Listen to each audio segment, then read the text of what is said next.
Uttaranchal university ఇది కేవలం university కాదు, మీ సక్సెస్ స్టోరీకి చిరునామా. సో పింక్ ఎలిఫెంట్ నిహారిక చేయడం అనేది చాలా గొప్ప విషయం. అప్పటి నిహారిక గారికి ఇప్పుడు ఇన్ని చాలా మెచ్యూరిటీ ఉంది. ఈ ఏజ్కి తను ఇంత చేస్తుందంటే ఇక ఫ్యూచర్ ఎంత చేయొచ్చు. కరెక్ట్. నాగబాబు గారి కంటే ఇవిడ తెలివైన ఆవిడ ప్రొడ్యూసర్ వైజ్ గా అలా నేనేమో అనగలరా? అలా ప్రొడ్యూసర్ గా ఎన్ని మార్క్స్ ఇస్తారో, ఒక పర్ఫార్మర్ గా ఎన్ని మార్క్స్ ఇస్తారు? ఎంటర్టైనర్ గా ఐ గివ్.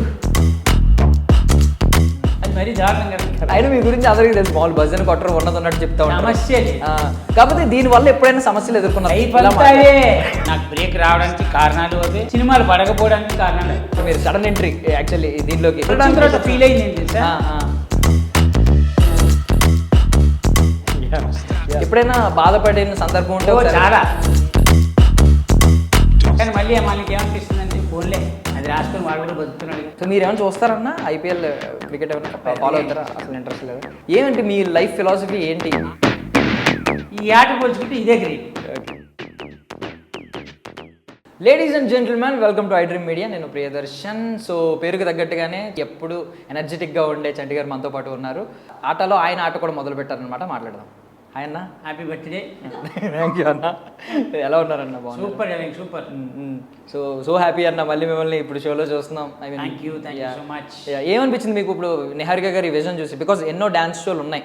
సో ఇక్కడికి వచ్చేసరికి యూనిక్నెస్ కొంచెం కనిపిస్తుంది. ఈ ప్యాటర్న్ కానీ బిడ్డింగ్ నుంచి ఐపీఎల్ బిడ్డింగ్ లాగా. బేసిక్ ఏంటంటే చాలా డ్యాన్స్ ప్రోగ్రామ్స్ జరుగుతాయి, కానీ ఆటలో స్పెషాలిటీ ఏంటంటే నాకు అనిపించింది, నేను అన్ని డ్యాన్స్ షోలు టీవీలోనే చూస్తాను, కానీ ఈ డ్యాన్స్ షోలో లైవ్లో చూస్తుంటే ప్రతి ఒక్క పర్ఫార్మెన్స్కి గూస్ బంప్స్ వస్తుంది. అంటే లైవ్లో చూడడం వేరు.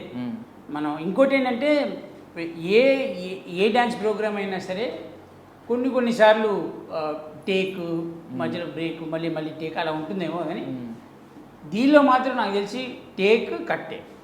సో కంటిన్యూస్గా నువ్వు 7 minutes చేయి, 8 minutes చేయి, లేదా 4 minutes చేయి, నాన్ స్టాప్గా చేయాలి. నాన్ స్టాప్లో ప్రతి సీక్వెన్స్ ప్రతిదీ గుర్తుపెట్టుకుని వాళ్ళు పర్ఫార్మెన్స్ చేయడం అనేది నాట్ ఎ సింపుల్ థింగ్. మనం మామూలుగా చేసుకోవట్లేదు. మనం ఏమంటాం, అది చేసింది ఓకే నచ్చింది ఇలా కొన్ని ఉంటాయి, కానీ చేసేవాడికి తెలుస్తుంది ఆ బాధ. స్టేజ్ మీద చేస్తుంటే అంతమంది ముందు అంతమందిని గుర్తుపెట్టుకొని కంటెస్టెంట్ చేయడం అనేది చిన్న విషయం కాదు. తను గుర్తుపెట్టుకోవాలి. అట్ ది సేమ్ టైం చుట్టుపక్కల ఎంతమంది ఉన్నారో వాళ్ళతో కోఆర్డినేట్ అవ్వాలి. ఇదన్నీ చూస్తూ తను చేయాలి. సో ఇవి తన పాటి పక్కకు పెడితే ఇంకా talking about pink elephant again.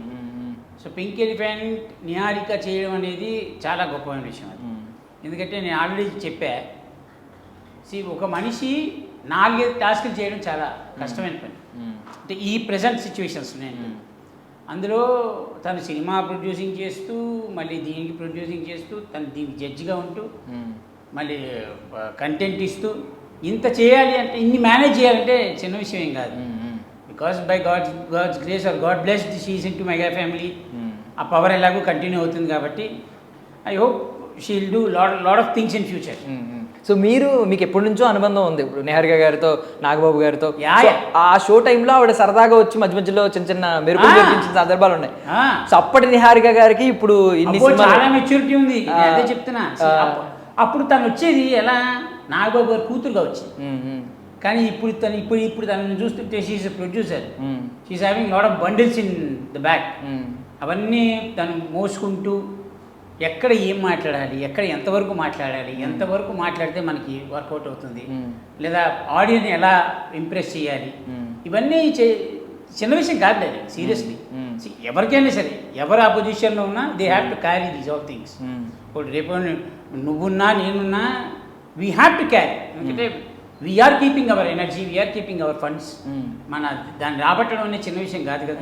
దానికోసం మనం ఏం చేయాలో చేయాల్సిందే. So she is doing very good, she is doing well and good. So Nagababu గారు నార్మల్లీ లెజెండరీ ఫిగర్. ఆయన మాట 10 మంది వినడం వేరు. ఇప్పుడు ఇప్పుడు యంగ్ ఏజ్ లో ఇంతమందిని హ్యాండిల్ చేయడం, ఒక కెప్టెన్ లాగా, కెప్టెన్ అదే అంటున్నా కదా. ఈ ఏజ్కి తను ఇంత చేస్తోందంటే ఇక ఫ్యూచర్ ఎంత చేయొచ్చు. కరెక్ట్. ఇప్పటిదాకా ఉన్న వాళ్ళు వేరు, ఇప్పుడు వస్తున్న వాళ్ళు వేరు. వీళ్ళందరినీ వాళ్ళ ధ్యాసను గుర్తుపెట్టుకొని ఇప్పుడు వచ్చిన వాళ్ళతో మెయింటైన్ చేస్తూ, మళ్ళీ సంస్థకి పేరు తగ్గకూడదు, అలానే మనిషి పేరు తగ్గకూడదు, లెగసీ మెయింటైన్ చేయాలి. చిన్న బ్రెయిన్లో 100 తిరుగుతాయండి, అవన్నీ క్యారీ చేయడం చిన్న విషయం కాదు. సో మీకు ఇద్దరు తెలుసు కాబట్టి నాగబాబు గారి కంటే ఇవిడ తెలివైన ఆవిడ ప్రొడ్యూసర్ వైజ్ గా అలా నేనేమో అనగలరా? అలా అన్నా, అలా అనే ప్రసక్తే లేదు ఇప్పటికి నేను అలా. ఎంతైనా వాళ్ళే తనే. వాళ్ళు బేసిక్గా నేనేమంటే అంటే నా కమెడియన్స్ దీనిలో మేమేమంటాం, పెద్ద కమెడియన్స్ కనబడ్డారనుకో, నేను చెప్పేది మీరు వదిలేసిన కంచెలో మిగిలిపోయిన మెతుకులు మేము తింటున్నాం సార్ అంట. అలానే వాళ్ళు చేసినవన్నీ చూసి చిన్నప్పటి నుంచి తన ఇంట్లోనే పుట్టి పెరిగింది కాబట్టి అవన్నీ చూసి చూసి చూసి ఏది కావాలో అది తీసుకొని దాన్ని ఎలా ప్రజెంట్ చేయాలో తను చేస్తాను. అంటే that is what call mechanism are mentality. మనం ఎదగడానికి మనం ఏం చెయ్యాలి, ఎలా చేస్తే మనకు వర్కౌట్ అవుతుంది, అవన్నీ నేర్చుకుని తను వచ్చింది కాబట్టి దట్ సో గ్రేట్. సో ఇప్పుడు నాగబాబు గారి నుంచి ప్రొడ్యూసర్ వారసత్వం, ఇప్పుడు చిరంజీవి గారు పవర్ స్టార్ నుంచి ఇప్పుడు ఆవిడ కూడా స్క్రీన్ మీద సెంటర్ ఆఫ్ అట్రాక్షన్ అయిపోతుంది. నేను అదే చెప్తాను. ఇప్పుడు ఒక స్టార్ కూతురుగా చేయడం వేరు, స్టార్స్ ఫ్యామిలీ మెంబర్గా చేయడం వేరు. తను ఏం చేసినా అందరి మీదకి పడుతుంది ఎఫెక్ట్, రైట్? తను ఏ ఒక్క చిన్న మిస్టేక్ చేసినా కూడా నిహారిక ఇలా చేసింది అనరు, మెగా ఫ్యామిలీలో ఇలా జరిగిందంట. అదే. సో తను ప్రొడ్యూసింగ్ చేసేటప్పుడు కూడా సినిమా తీశారు, ఫర్ ఎగ్జాంపుల్ ఫ్లాప్ అయింది అనుకుందాం, జనాలు ఈజీగా అనేస్తారు. నర ఉన్నదిగా నాలుగుకి ఎవరిది మళ్ళీ డబ్బులు ఖర్చు పెట్టారు. దాన్ని ఎంత నమ్మి చేశారు, అది ఫ్లాప్ అన్ఫార్చునేట్ అయ్యిందా, ఫార్చునేట్గా జరిగిందా, క్యారీ చేస్తున్నప్పుడు పడే బాధ ఏంటి వాళ్ళకి మాత్రమే తెలుస్తుంది. సో మనం ఈజీగా నోటిఫికేషన్స్ ఇచ్చేయడం చాలా easy. I'm telling to audience, మన నోటిఫికేషన్ చాలా ఇచ్చేస్తాం, కానీ పడేవాడికి తెలుస్తుంది బాధ అని. ఇక్కడ తనని రిప్రజెంట్ చేయట్లేదు, she is representing whole family. So అవన్నీ చూసుకోవాలి, తన పేరు నిలబెట్టాలి, ఇంటి పేరు నిలబెట్టాలి, అలాగే వెనక బ్యాక్గ్రౌండ్ చూసుకోవాలి, ప్రొడ్యూసింగ్ చేయాలి, మళ్ళీ అందులో జడ్జ్ క్యారెక్టర్ ఉంది అది చేయాలి, ఇవన్నీ చేయడం. సో నిహారిక గారిని ప్రేమించి అభిమానించే వారిగా ప్రొడ్యూసర్గా ఎన్ని మార్క్స్ ఇస్తారో, ఒక పర్ఫార్మర్గా ఎన్ని మార్క్స్ ఇస్తారు? ఎంటర్టైన్మెంట్ ఆవిడ చాలా చేస్తున్నారు షో మొత్తం. ఎంటర్టైనర్గా ఐ గివ్, ఎలా చెప్పను, నాకు నేను తెలిసింది ఒరిజినల్గా చెప్తాను. నాకు మొమ్మాటలు, ఆవిడదే ప్రొడ్యూస్ చేస్తున్నాను, నేను డబ్బులు తీసుకుంటున్నాను. నేను ప్రొడ్యూసర్గా ప్రస్తుతానికి అయితే నేను 80 ఇస్తా. ఓకే, ఇంకోటి ఏది అంటే పర్ఫార్మర్గా, ఎంటర్టైనర్గా 100% 100 ఇచ్చేస్తారు. నేను ఎందుకు 80 ఇస్తున్నాను ప్రొడ్యూసర్గా, ఇంకా నేర్చుకోవాలి, ఇంకా చాలా ఉంది. ఇప్పుడే 100% అని చెప్పేసామనుకో అది మరీ దారుణం కదా, భజన కొట్టినట్టుగా. అయినా మీ గురించి అందరికీ తెలుసు, మామూలు భజన కొట్టరు, ఉన్నట్టు చెప్తా ఉంటారు, సమస్య లేదు. కాకపోతే దీనివల్ల ఎప్పుడైనా సమస్యలు ఎదుర్కొన్నారు? ఉన్నట్టు మొహం మీద చెప్పడం, ఎందుకంటే టాక్టిక్ కొంచెం లైఫ్ అంతాయే, లైఫ్ మొత్తం అదే. నేను భజన కొట్టకపోవడానికి, నేను మధ్యలో నాకు బ్రేక్ రావడానికి కారణాలు అవే, సినిమాలు పడకపోవడానికి కారణాలు అవి. మనకు భజన చేత కాదు, భజన కొట్టం, అది ఏదైనా పోనీ, ఎట్టైనా పోనీ లైఫ్. భజన కొట్టి ఓపిక నాకు లేదు, భజన కొట్టాల్సిన అవసరం లేదని నేను ఫీల్ అవుతాను. ఎందుకంటే when you have a confidence in your self, నువ్వు ఇంకోటికి వెళ్ళి భజన కొట్టాల్సిన అవసరం లేదు. మ్యాక్సిమం ఏం చెప్తాం, అబ్బాయి ఇష్టం ఉంటే ఇష్టం ఉందని చెప్తాం, లేదంటే లేదని చెప్తాం. నువ్వు తప్పు చేస్తే తప్పు చేసావని చెప్తాం. ఆ టైంకి తిట్టుకుంటారేమో, కానీ 10 నిమిషాలు వాడొక్కడే ఆలోచించుకుంటాడు ఎందుకు అన్నాడు ఈ మాట అని. అప్పుడైతే నిజం బయటకు వస్తుంది, చాలు ఆ నిజం కోసం వెయిటింగ్. బట్ ఈ పాయింట్ వరకు కూడా టిల్ ఒకసారి మారదామేమో, ఎందుకు కొంచెం అనుకోలేదన్న ప్రసక్తే లేదు. మారా భజన ఎప్పుడు కొట్టాలి తెలుసా, నీకు గడవకపోతే భజన కొట్టు. గడవకపోతే అంటే నిన్ను తగ్గించుకున్నావు, నువ్వు దిగిపోయావు ఆల్రెడీ, ఇక నీ వల్ల కాదు అనుకున్నప్పుడు భజన కొట్టు. లేదు నా మోకాళ్ళలో ఇంకా సత్తా ఉంది, నీ కొండ ఎక్కగలుగుతాను అన్నప్పుడు నువ్వు దేవుని ఎందుకు అడుగుతావు? నన్ను ఎక్కించు దేవుడా అని. నా మోకాలు బాగాలేనప్పుడు అడుగుతావు, నన్ను ఎక్కించు దేవుడా. నీ మోకాలు బాగానే ఉన్నాయి కదా, ఆయన అదే అంటాడు. నువ్వు అంత బాగానే ఉన్నప్పుడు నువ్వే ఎక్కిరా, నీకు రావాలనిపించి వచ్చేసి నేనున్నా కదా అంటాడు. నన్ను ఎక్కించి దేవుడానికి కింద కూర్చుంటే ఎందుకు ఎక్కిస్తాడు? నీలాంటి వాడు 100 మంది ఉన్నారు. మరి సో ద కంబ్యాక్ నిజంగా అదిరిపోయింది, మంచి షోలో మంచిగా వచ్చారు. సో ఏమనిపించింది, మీకేమనిపించింది? ఇప్పుడు ఈ కంబ్యాక్ స్ట్రాంగ్గా ఉంది కాబట్టి, ఎలాగో ఫౌండేషన్ మళ్ళీ స్ట్రాంగ్గా పడింది కాబట్టి, ఎలా ఉంటుంది అని అనుకుంటున్నారు నెక్స్ట్ మరి అప్కమింగ్ ప్రాజెక్టుల విషయం? రేపు ఏం జరుగుతుందో మనకి ఈరోజు చెప్పలేం బాబు. ఇప్పుడు ఎన్ని 100 కోట్లు సంపాదించినా బాత్రూంలో పడి చచ్చిపోయారని రేపు ఏం జరుగుతుందో మనం ఎట్లా చెప్పగలుగుతాం? ఈ రోజు ఉన్నంత వరకు 100% ఇచ్చావా లేదా లక్ష్యం. నేను ఎక్కడున్నా 100% ఇస్తా. 100%లో వాళ్ళకి ఎంత కావాలో అంత తీసుకుంటారు. వద్దనుకున్నాడు మిగతా బ్యాలెన్స్ వదిలేస్తారు. దానికి ఏం పెద్ద విషయం. ఆశావాదం కంటే ఎక్కువ ఫిలాసఫీనే చేస్తారు. నేను ఆశల మీద డిపెండ్ అవ్వ. ఉన్నది మనకు వచ్చింది చేద్దాం, రాంది నేర్చుకుందాం, అలా అని టీటీలు ఆడ. ఓకే. సో మధ్యలో ఇలా సడన్గా వచ్చారు కాబట్టి మీరు సడన్ ఎంట్రీ యాక్చువల్లీ దీనిలోకి. నేను వచ్చిన తర్వాత ఫీల్ అయింది ఏంటి తెలుసా, స్టార్టింగ్ నుంచి నేను ఎందుకు లేని ఫీల్ అయ్యా. ఎందుకంటే ఇంత మంచి షో, ఇంత లైవ్ పర్ఫార్మెన్స్లు, వాళ్ళ పర్ఫార్మెన్స్ చూస్తుంటే నాకు ఒక్కొక్కసారి ఏంటి కష్టం వీళ్ళది. అంటే ఒక డ్యాన్స్ కోసం ఆ స్టేజ్ మీద ఆ పర్టిక్యులర్ టైం డ్యాన్స్ దీనికోసం ఇంత చచ్చిపోతారా మనుషులని. కానీ అది చూస్తుంటే మనకి ఏమనిపిస్తుంది అంటే మనం కూడా డ్యాన్స్ చేస్తే బాగుంది అనిపిస్తుంది. కానీ మనం డ్యాన్స్ చేస్తే బాగుండదని మనకు మాత్రమే తెలుసు. కాబట్టి మనం చేయకూడదు. ఓకే. మీరు వచ్చింది షార్ట్ స్పాన్లో వచ్చినప్పటికీ కూడా బాగా ఇమిడిపోయారు. లైక్ సారిక గారు ఎపిసోడ్ మొత్తం మిమ్మల్ని చంటి గారు చంటి అంటూ అదే గడిచిపోయింది మొత్తం అంతే. సో ఏమనిపించిందండి ఇప్పుడు జడ్జెస్ని, మీరు కూడా ఎంతోమందిని టీవీలో చూసిన జడ్జిలు ఉంటారు, ఇప్పుడు లైవ్లో ఉన్న జడ్జిలు ఉంటారు, ఎలా బ్యాలెన్స్ చేస్తున్నారు అనుకుంటున్నారు? ఇక్కడ అందరూ పరిచయమే బా, పరిచయం లేని వాళ్ళు ఎవరు లేరు. ఒక్క రాధిక గారు ఒక్కటే నాకు పరిచయం లేదు.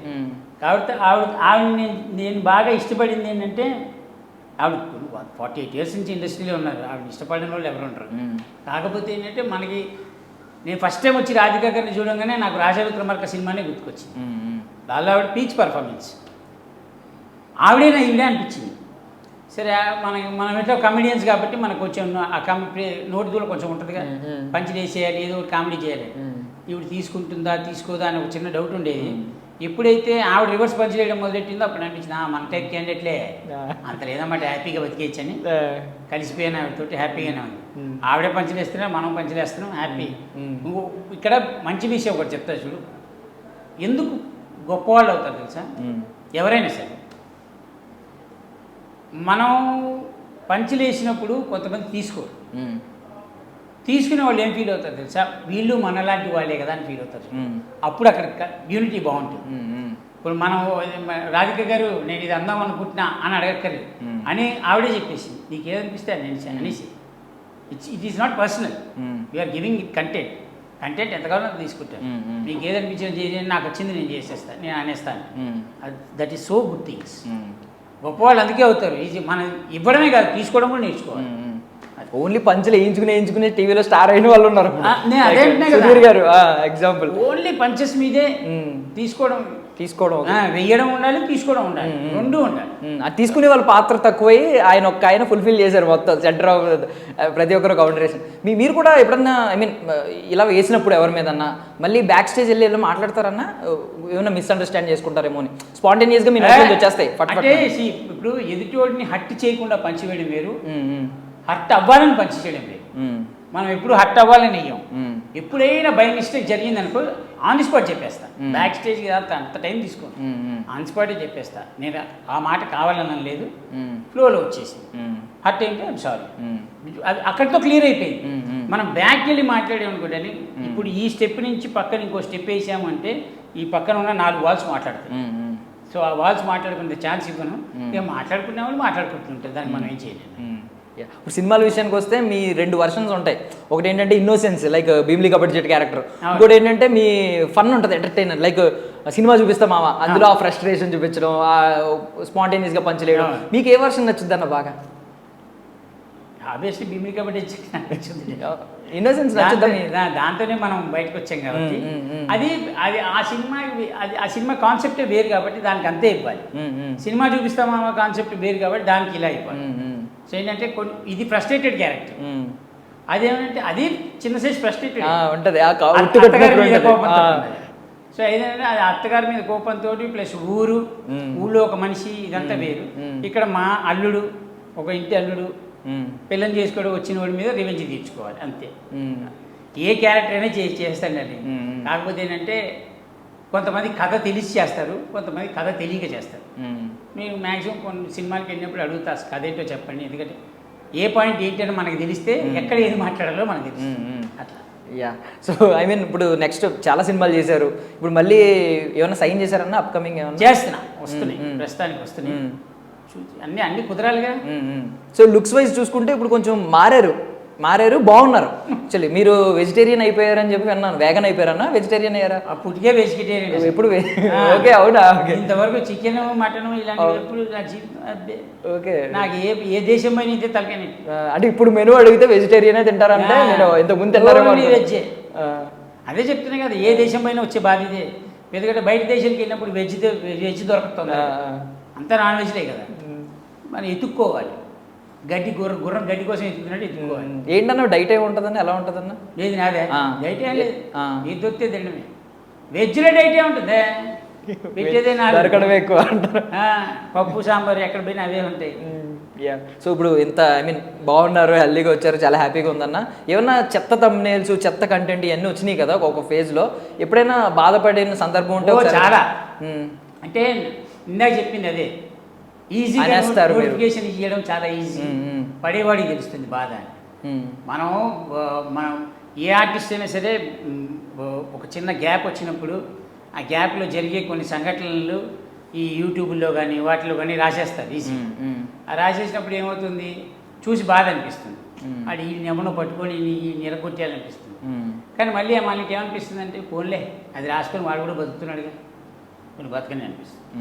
కాబట్టి దానివల్ల లైఫ్ ఎఫెక్ట్ పడింది, మధ్యలో జరిగిన కొన్ని దీనివల్ల లైఫ్ మీద ఎఫెక్ట్ పడింది నాకు.